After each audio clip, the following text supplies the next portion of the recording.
September 5th, 1944.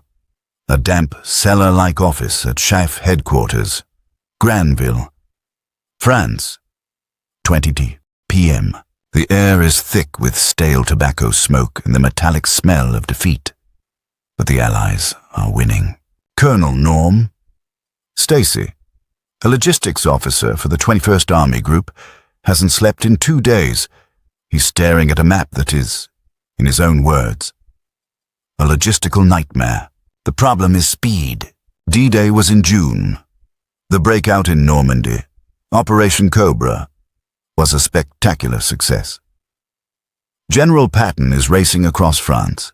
The British and Canadians have cleared the coast. It's a rout, and it is a disaster.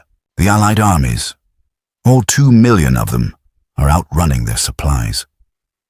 The Red Ball Express, the legendary convoy of trucks, driven day and night, is breaking down. They are running on fumes, literally. Tanks are stopping in the middle of roads. Their fuel tanks empty. Infantrymen are on half rations. Every single bullet, every tin of bully beef, every gallon of gasoline is still being landed on the mulberry harbors in Normandy, or through the shattered port of Cherbourg, hundreds of miles away.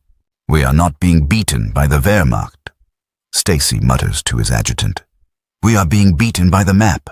Then, a teletype message clatters to life in the corner. The flimsy paper spools out. An aide tears it off and hands it to the colonel. Stacy reads it. He reads it again. A slow smile spreads across his exhausted face. "Gentlemen," he says, his voice cracking. "The 11th Armored, they've done it. They're in Antwerp. The room explodes. This is it. This is the miracle. Antwerp. It is not just a port. It is the port, the largest, most modern, deep-water port in all of Europe. And the message says it's intact. The Belgian resistance, the Vita Brigade, had risen up, fought the Germans in the streets, and prevented them from demolishing the critical locks and docks. On the map, it's perfect. It's the solution to everything. It's the key that unlocks the door to the Rhine, to Berlin, to the end of the war by Christmas. Field Marshal Montgomery, commanding the 21st Army Group, is elated. He makes a fateful, glory-seeking decision. Instead of consolidating, instead of clearing the approaches, he points his armor northeast, towards the Rhine, towards Operation Market Garden. He leaves the garbage job, the mopping up, to the 1st Canadian Army. September 15th, 1944. A wet, wind-swept command post near Bruges, Belgium. Lieutenant General Guy Simons, commander of the 1st Canadian Army, is a hard, unloved, brilliant man. He is looking at the same map as Colonel Stacy. He is not smiling. He sees the hollow prize. Antwerp is 50 miles inland. To get a single ship to its docks, you must sail up the Scheldt estuary, a wide, complex, treacherous body of water. And the estuary is not clear. The German 15th Army, under General Gustav Adolf von Zangen, was not routed, it was not destroyed, it was pushed back, and it has just completed a masterful, fighting withdrawal, pulling 80,000 men and thousands of vehicles across the Scheldt, from south to north. They have not run, they have dug in. They now occupy the cork in the bottle. To the south, they hold the Breskin's Pocket, a patch of land, fortified, flooded, and bristling with guns. To the north, they hold the South Beveland Peninsula and, most importantly, Walcheren Island. Walcheren is the final gatekeeper. It is a fortress, ringed with 200 Militum and 300 Minipus coastal batteries. Guns so large they can duel with battleships, and they command every inch of the 50-mile channel. No ship can pass, not one, as long as the Germans hold Walcheren and Breskens. Antwerp is just a dot on a map. It is completely, totally, impossibly useless. Simons reads the order from Montgomery. Clear the Scheldt estuary. He looks at his operations officer. He knows what this means. This is not a mopping up operation. The Germans have done something else. They have done something ancient, something that only the Dutch and the Germans in this part of the world understand. They have opened the sluice gates. They have breached the dikes. They have summoned the sea. The Breskens pocket is now a sea of mud. The fields of Welkeren are now lagoons of icy salt water. The only dry land is the tops of the dikes, which the Germans have pre-zeroed with their mortars and their MG-42s. This will not be a tank battle. This will not be a war of maneuver. This will be a watery hell. It will be a fight on foot, in the mud, in the rain, with bayonets and grenades. It will be a battle of attrition, fought in terrain that is a throwback to Passchendaele, 1917. And as Simons draws up the plans, another report lands on his desk. This one is not from logistics. It's from the Dutch government in exile. The Germans, in retaliation for a Dutch railway strike, have cut off all food shipments to the 5 million people in occupied Holland. No food, no fuel. A hunger winter is coming. If Antwerp does not open, the Allied armies will stall. If the Allied armies stall, Holland will not be liberated. And if Holland is not liberated, millions of civilians will starve to death. The fate of the war and the lives of 5 million people now rests on the shoulders of the 1st Canadian Army, and they are being ordered to attack the sea itself. October the 6th, 1944, 04:30 a.m. The north bank of the Leopold Canal. Belgium. The rain is a cold, relentless assault. It is not a drizzle. It is a downpour, a sheet of icy water that turns the already liquid mud of the dike into a treacherous, sucking slurry. Private Luc Giguère, 19 years old, of the Le Régiment de la Chaudière, presses his body against the sloping earth. He is soaked to the bone. He has been soaked for a week. He can smell the canal in front of him, a foul, stagnant stench of mud and decay. He cannot see the other side. It is 80 feet away, a chasm of black water, and beyond it, a sheer 15-foot dike. That dike is a fortress. This is Operation Switchback. It is General Simons's brainchild. It is a classic, brutal, two-pronged attack. Giguère and the 3rd Canadian Infantry Division are the anvil. They are being ordered to perform an act of near-insane bravery, a frontal, amphibious assault across a canal, straight into the teeth of the German 64th Infantry Division, fanatics who have nowhere left to run. Giguère is not supposed to win. He is supposed to fix the enemy, to make them believe this is the only attack. Because miles away, at the same moment, the 9th Brigade is secretly boarding landing craft to sail across the mouth of the estuary and land behind the Germans, near the town of Breskens. Giguère and his friends are the bait, and the bait is about to be savaged. "Wasps up!" a voice hisses down the line. The sound is terrifying. A thump hiss, and then a great, roaring gout of liquid fire erupts from Giguère's left. A wasp, a universal carrier equipped with a flamethrower, has crawled to the canal's edge.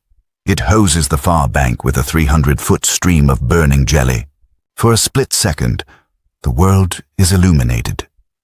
Giguère sees the German positions, the concrete pillboxes, the intricate weave of the trenches.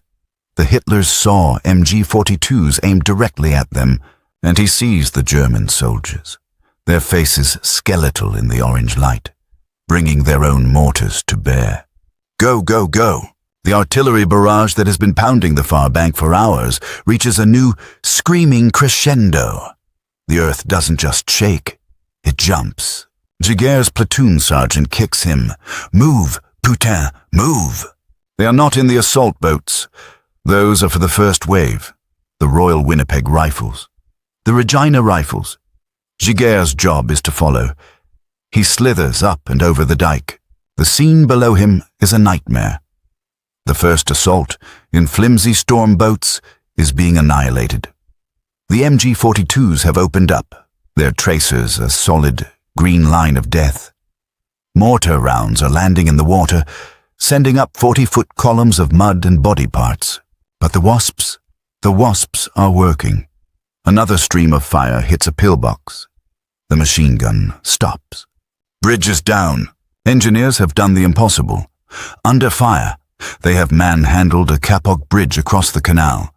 Giguère doesn't hesitate. He runs, bent double, onto the swaying, narrow pontoon.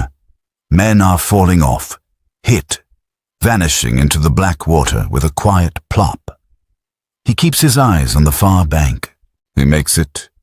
He dives into the mud on the other side. They have a bridgehead.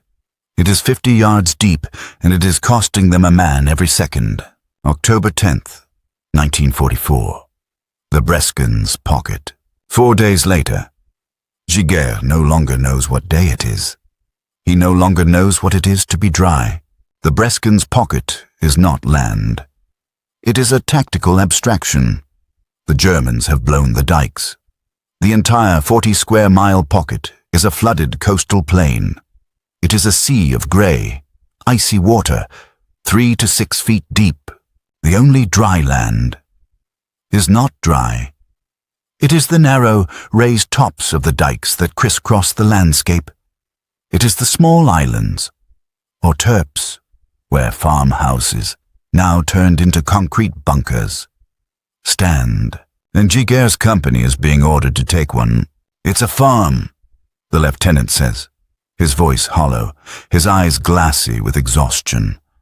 He's 20 years old and looks 50. It's a farm called Isabella. The Germans are dug in. We have to clear it.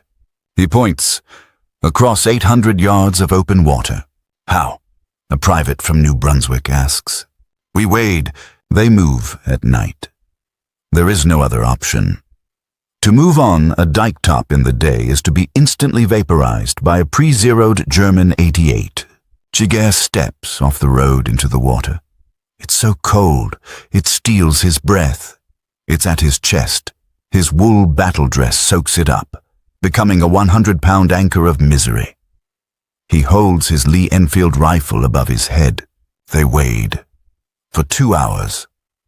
The only sound is the slosh of 40 men, moving through a liquid grave. Halt! The man in front of him, Smitty, stops. I think I... Click. It is the most intimate, most terrifying sound of the war. Not the boom of artillery, just a small, metallic click. Smitty has stepped on a bouncing Betty. An S-mine. Oh no, Smitty whispers. Oh God, no. Giguère knows the drill. He is not allowed to help. He tries to back away. Stay still, Smitty. Stay still. I'm slipping. Luke, the mud. Giguère can see the terror in his friend's eyes. The mine's trigger is a pressure release. The moment he shifts his weight. It's okay, Smitty, it's okay. Smitty shifts. The mud gives way. Whiz-bang. The mine does not explode in the ground. It jumps. It leaps 4 feet into the air and then explodes, right at waist height, spraying 360 ball bearings at the speed of a bullet. Smitty is gone. The 2 men on either side of him are eviscerated. Giguère, 10 feet back, is peppered with shrapnel. A hot, searing pain rips through his shoulder. And then, the night is alive. Parachute flares pop overhead, bathing the flooded polder in a dead, magnesium-white light. Giguère and his 30 remaining men are exposed, standing in chest-deep water. The MG-42s open up from Isabella Farm. They are firing at the sound of the screams. The water around Giguère boils as the bullets hit. Back to the dike, the lieutenant screams. They run. They thrash. They crawl through the water, dragging their wounded, leaving their dead. Giguère makes it, his shoulder a numb, burning weight. He collapses on the dike, gasping as the flares die, plunging the world back into darkness. It took them 4 hours. They lost 12 men. They did not advance a single foot. This is the watery hell for 3 weeks. The soldiers of the 3rd Division cannot dig foxholes. The moment a shovel breaks the earth, the hole fills with water. They live in shallow, waterlogged scrapes, their feet submerged 24 hours a day. Trench foot, the forgotten horror of the Great War, returns with a vengeance.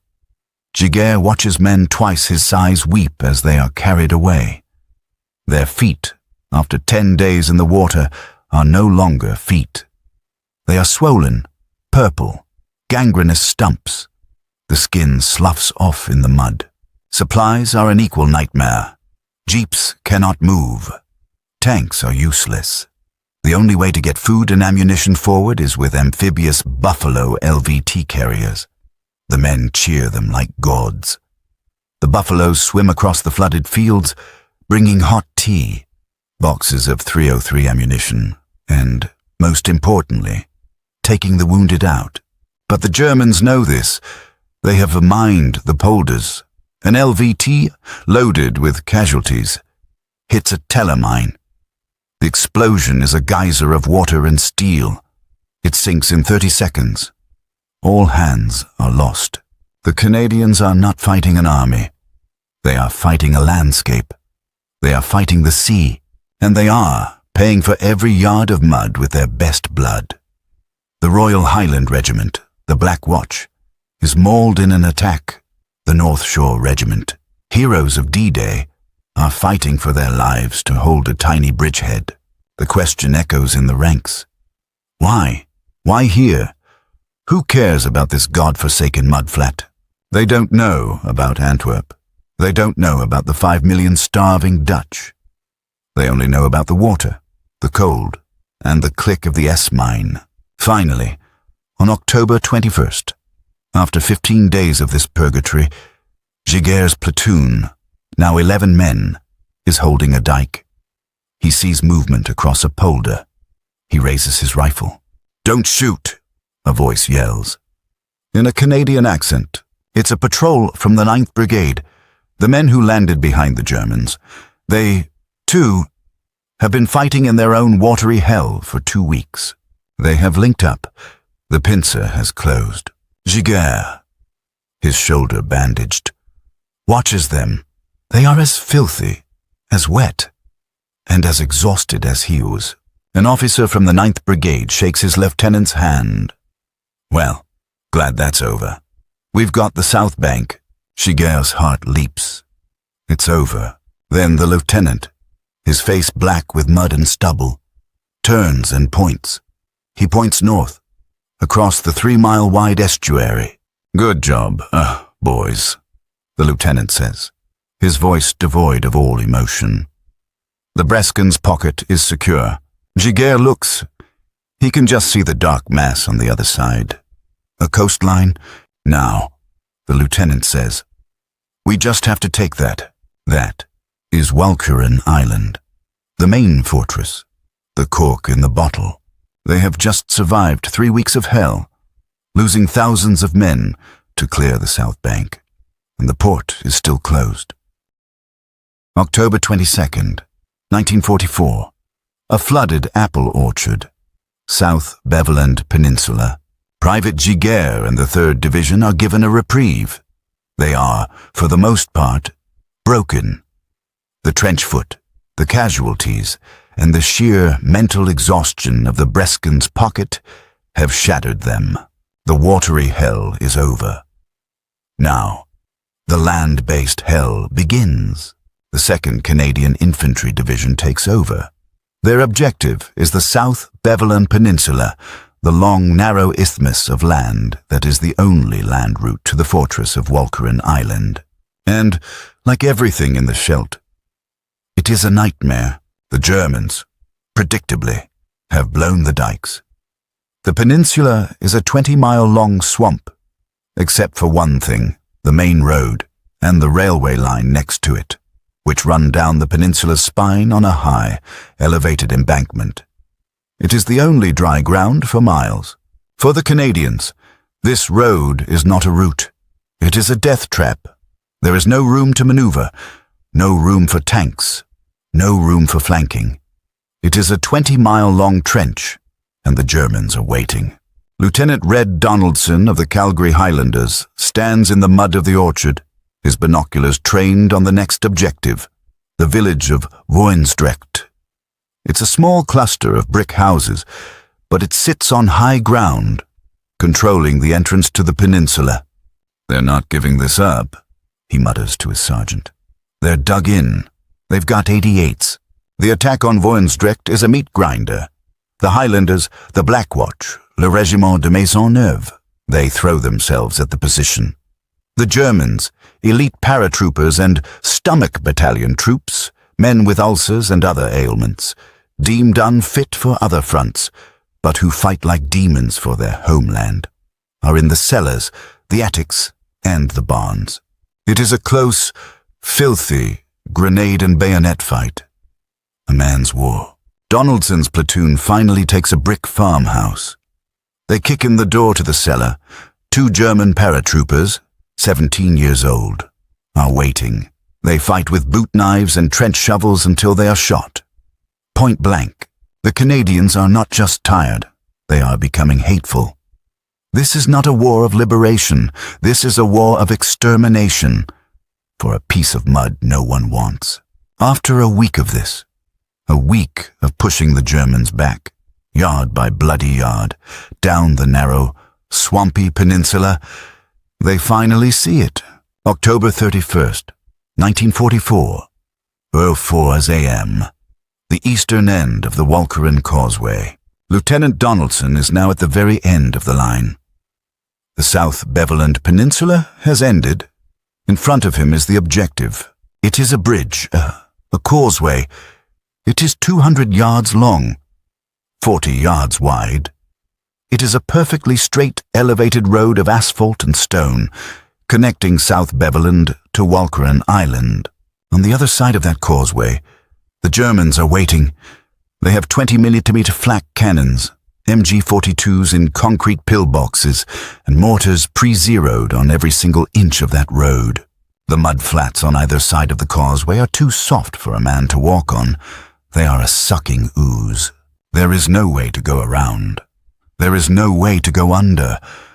There is only over. Jesus, his sergeant whispers, looking through a night scope. It's a bowling alley, and we're the pins. The order comes down. The Black Watch will go first, at dawn. The men of the Black Watch, already mauled at Woensdrecht, are assembled. Their faces are grey. They know what this is. This is not a tactical problem. This is a blood sacrifice. At 05:00 a.m., the artillery barrage lifts. Go! A company of the Black Watch rises and runs. They sprint, in full kit, onto the causeway. The next sound is the sound of the world ending. Thump, thump, thump, thump. The 20-meter cannons open up, firing explosive shells. Brrr. The MG-42s, firing from both sides of the far end. Whoomp, whoomp, whoomp. The mortars, which don't even need to be aimed, rain down on the center of the road. Men do not get hit. They are erased. They are liquefied. The explosive shells detonate on the hard asphalt, turning the road into a ricochet hell of shrapnel and stone. The first wave is gone in 30 seconds. The second wave goes. They make it 50 yards further, running over the bodies of their friends. They, too, are scythed down. Lieutenant Donaldson and the Calgary Highlanders are in reserve, waiting to follow. They are watching this. They are watching a regiment die, in real time. This is insane, Donaldson says, his hands shaking. This is murder. The attack fails. Utterly, bloodily. The next day, the Calgary Highlanders are ordered to try. They, too, are cut to pieces. The next day, Le Régiment de Maisonneuve. For 3 days, the Canadians throw themselves at the causeway. They gain a few yards, a shattered pillbox, and then are thrown back by a fanatic German counterattack. The causeway is a charnel house, a monument of piled bodies. General Simons sees the reports. He's a hard man, but he is not a fool. This is not working. The cork is still in the bottle. But the Canadians on the causeway are not the only part of the plan. They are the distraction. While Donaldson and his men are bleeding on that strip of asphalt, a far greater, more terrible force has been unleashed back in England. Air Chief Marshal Bomber Harris, the architect of the firebombing of Germany, has been given a new, strange target. Not a city, not a factory. A dike, October 3rd, 1944. Above Westkapelle, Walcheren Island. Squadron leader Richard Dickey. Stubbs of NOS 617 Squadron, the Dam Busters, banks his Lancaster bomber. He is not at 20,000 feet. He is low, dangerously low. He is not carrying a bouncing bomb. He is carrying a tall boy. A 12,000-pound, deep penetration, earthquake bomb. His orders are the strangest of his career. He is to bomb the sea wall of Walcheren Island. He is to drown the German fortress. The RAF has dropped leaflets. Leave your homes, they told the Dutch civilians. Go to high ground. We are coming to breach the dikes. Stubbs lines up his run. The flak from the island is intense, a curtain of black puffs. He doesn't care. He's focused on the strip of earth and concrete that holds back the North Sea. Bomb's gone. He pulls up, hard. He watches. The tall boy hits. It does not explode. It penetrates, 30 feet deep into the earth under the dike. And then it detonates. The explosion is not a sound. It is a geologic event. The entire island of Walcheren shudders. A column of mud, concrete, and water is thrown 1,000 feet into the air, and when it clears, Stubbs sees it. A small, dark line, a trickle. The North Sea is coming in. For 3 days, the Lancasters and Mosquitoes return. They bomb the dike at Westkapelle. They bomb the dike at Flushing. They bomb the dike at Veer. They do not just break the fortress. They unmake the island. The North Sea, held back for 800 years, pours into the heart of Walcheren. The Germans' greatest defense, the flooded polders, is now their grave. The hunger winter has been raging in Holland. But on Walcheren Island, an even greater god has been summoned. The god of the sea. The German 70th Division, commanded by General Wilhelm Daser, is now trapped. Their bunkers, their artillery positions, their headquarters in the town of Middelburg are all under 10 feet of churning, icy salt water. They are no longer a fortress. They are survivors, clinging to the high rim of the outer dikes. And the port? The port is still closed. The Canadians are still stuck on the causeway. The German guns on the rim of the island still command the estuary. General Simons has his final, insane, brilliant plan. He has an army stuck on a causeway.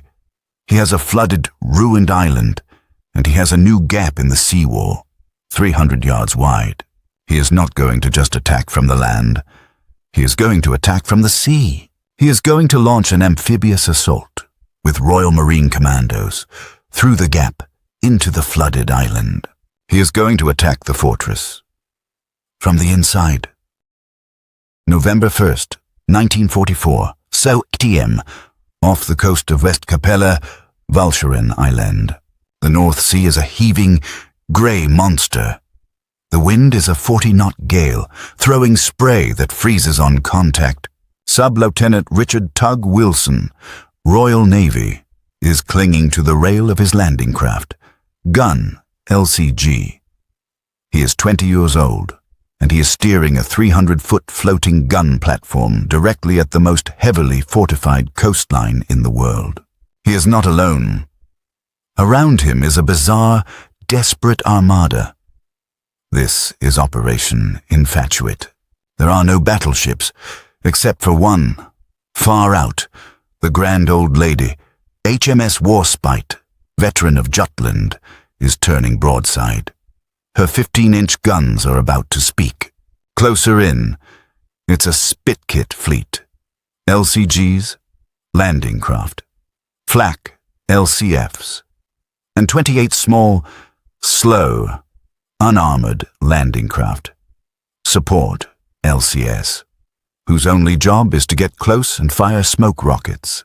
And behind them, the landing craft filled with the green beret men of 4 Commando, 41, 47, and 48 Royal Marine Commandos, and, crucially, the Canadians. The 1st Canadian Army is not just fighting on the causeway, they are here. The 1st Canadian Assault Squadron Royal Engineers are driving the Buffalo LVTs, the amphibious tractors that will spearhead the assault. Their target is not a beach, it is a hole. The 300-yard gap in the dike, created by Bomber Harris's tall boys, Lieutenant Donaldson, still pinned down on the bloody causeway, is the anvil. Tug, Wilson's fleet is the hammer. 8:15 a.m. Open fire. The order crackles over the radio. The sound is not a battle. It is a concussion. Warspite opens up. 8 15-inch shells, the size of small cars, howl inland. A moment later, the German coastal batteries, the 200mm giants in their concrete casemates on the rim of the dike, reply, they do not fire at the Warspite. She is too far. They fire at the close support squadron. They fire at Tug Wilson. Tug Wilson's LCG is a floating bullseye. His job is to draw that fire, to make the German gunners show themselves, and to keep shooting, so that the commandos, in their unarmored LCTs, can get in. A 200mm shell hits the LCG 2 boats down the line. The craft simply vanishes. A flash of orange, a column of black smoke, and it is gone. All hands lost. Steady! Wilson yells at his helmsman. Keep her steady. Target W-15. Fire at will. His own guns open up. A frantic, barking reply. This is a naval gun duel, fought at point-blank range, by boats that have no armor. The smoke-laying craft go in, weaving between the shell splashes. They are hit, one by one. They burn, but they do not stop. They are creating a screen. So 9:45 a.m. The West Capella breach. Through the smoke, the first wave of Buffalo LVTs, driven by the Canadians, hits the beach, or what passes for a beach. They are not landing on sand. They are landing on the shoulders of the breach, on the shattered concrete, the twisted rebar, and the rubble of the dike itself. The LVTs, true amphibians, crawl out of the surf, over the ruins, and into the flooded island. The Royal Marines are right behind them. They leap into the waist-deep, icy water. They are not fighting on a beach. They are fighting in a gap. The Germans are firing down at them from pillboxes on either side of the hole. It is a medieval battle. It is a fortress assault. The Marines use scaling ladders to climb the inner face of the dike. They are using flamethrowers to clear the bunkers from above. A sergeant of Commando, his face black, finds a German pillbox. He doesn't wait for the Piat. He runs, carrying 2 10-pound satchel charges. He jams them into the firing slit and lights the fuse. The explosion throws him 20 feet, but the gun is silent. While this is happening, a second amphibious assault is landing, miles to the south. At the city of Flushing, Vlissingen, this force, including men of the 52nd Lowland Division, has crossed the 3 miles of estuary from the Breskens pocket that Private Giguère and his regiment had cleared. They are fighting a different war, street to street, in a flooded city. They are paddling assault boats down boulevards, clearing German snipers from submerged attics. The fortress of Walcheren is now being attacked from the land, the causeway, from the sea, West Capelle, and from the south, Flushing, November 2nd, 1944, 10 a.m., the Walcheren Causeway. Lieutenant Red Donaldson has been listening to the battle for 24 hours. He has heard the rolling thunder of the naval guns, the crump of the fighting inside the island. He and his men have been ordered to hold. Just hold. Then a new order. Advance. Advance? His sergeant scoffs. To where? The meat grinder. They're not shooting, a private says, his voice full of wonder. Donaldson raises his binoculars. He scans the German pillboxes at the far end of the causeway. They are silent. He looks beyond them, and he sees smoke. He sees a Buffalo LVT, a Canadian-driven amphibian, rumbling behind the German lines. The commandos, having breached at West Capelle, have fought their way down the rim of the dike. They have linked up with the troops in Flushing, and now they are attacking the German defenders of the causeway from the rear. The Germans are trapped. Right, Donaldson says, a slow, grim smile spreading.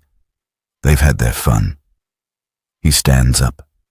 For the first time in a week, he's standing on the causeway in daylight. Calgary Highlanders, on your feet. We're moving. They walk. They don't run. They walk. Rifles at the ready. Past the craters, past the wreckage of their previous attacks, past the bodies of the Black Watch. They walk across the bowling alley. They take the first pillbox. The Germans inside are not fanatics. They are terrified. They have their hands in the air, screaming "Kamerad." They know they are surrounded. The cork is not just in the bottle. It has been shattered. November 8th, 1940s. Middelburg, Walcheren Island. The fighting is over. The watery hell has ended. General Wilhelm Daser, commander of the German 70th Division, formally surrenders. He does not surrender in his concrete headquarters. He surrenders in a bizarre, almost comical scene from the second-story window of his flooded command post to the commander of a British Buffalo LVT that has swum into the town square to accept. The battle for the Scheldt is over. The cost is staggering. The 1st Canadian Army has suffered 12,873 casualties, killed, wounded, and missing. More than 6,300 of them are Canadians. Private Luc Giguère, his shoulder healing in a hospital in Bruges. Here's the news. He, like all the men, asks the same question. Was it worth it? He doesn't know about the port. He doesn't know about the hunger winter.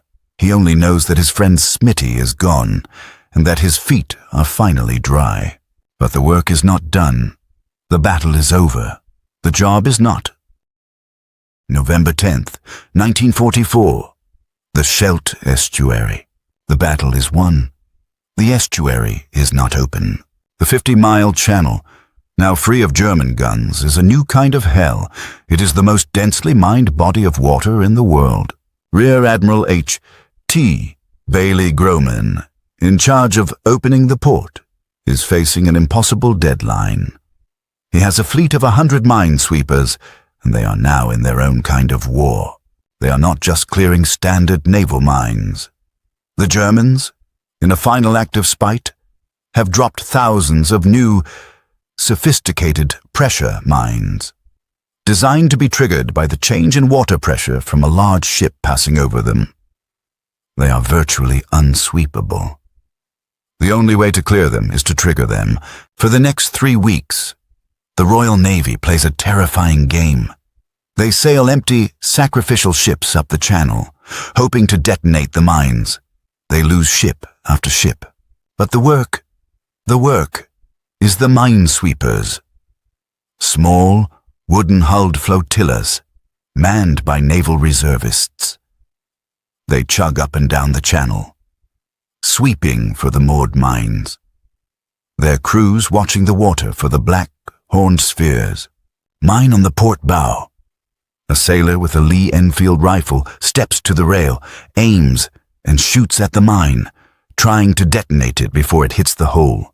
It is slow. It is agonizing. It is nerve-shredding. And all the while, The clock is ticking. November 15th, 1944. Amsterdam. Occupied Holland. The hunger winter has begun. 5 million people are trapped. The German blockade is total. The canals, their last arteries of transport, are frozen solid. There is no gas. There is no electricity. A family in Amsterdam huddles in their freezing apartment.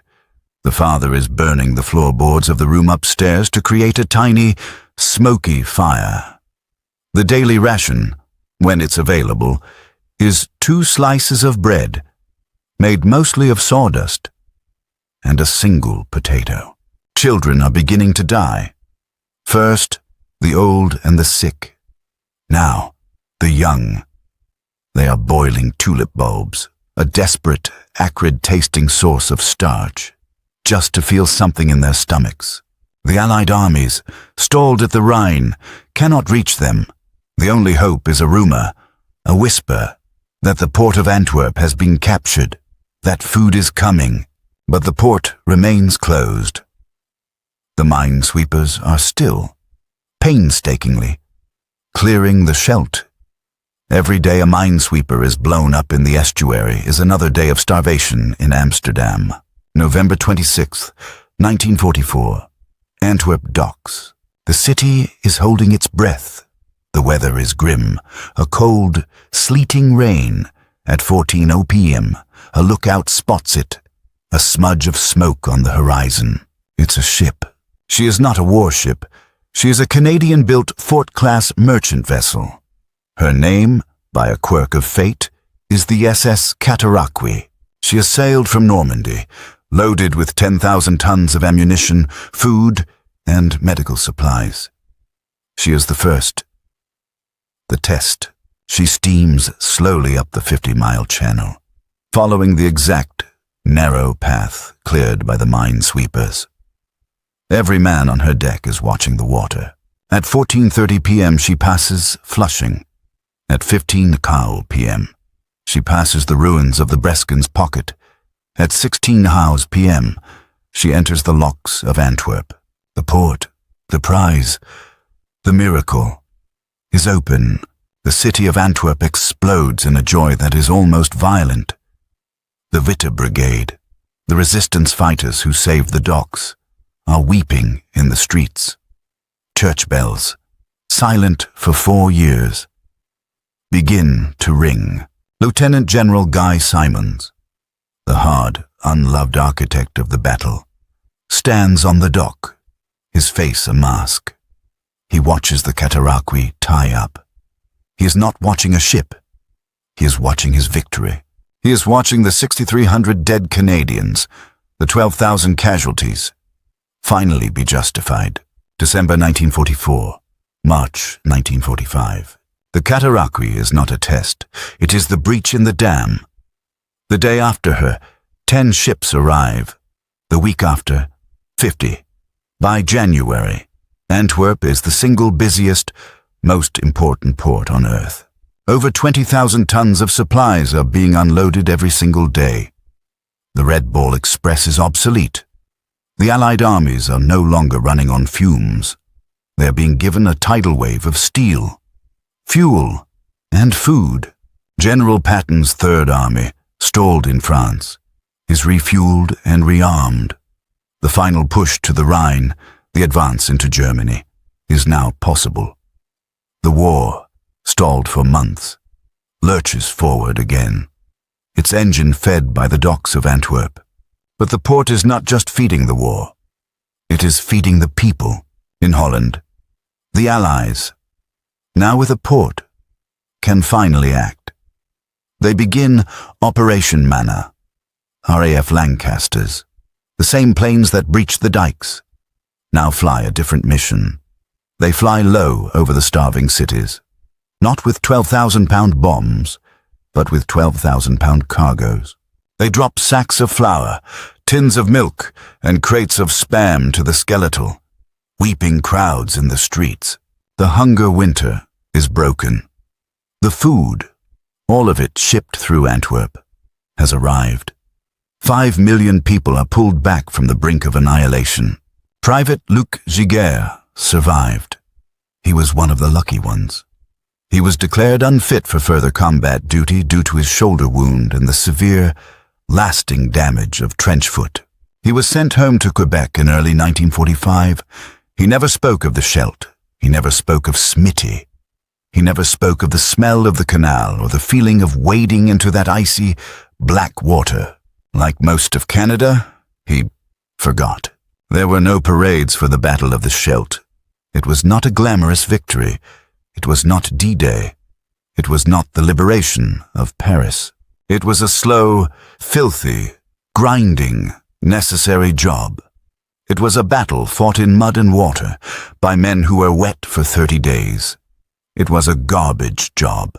It was a battle that cost 6,000 of Canada's best for a strip of mud. It was a battle that was forgotten by the headlines, overshadowed by the glamour of airborne drops and tank charges. But it was the battle that mattered. It was the battle that saved 5 million people from starvation. It was the battle that broke the logistical paralysis of the Allies. It was the battle that, without question, shortened the war in Europe. And it was all done by an army that was asked to do the impossible, in a place that no one wanted, for a prize they would never see.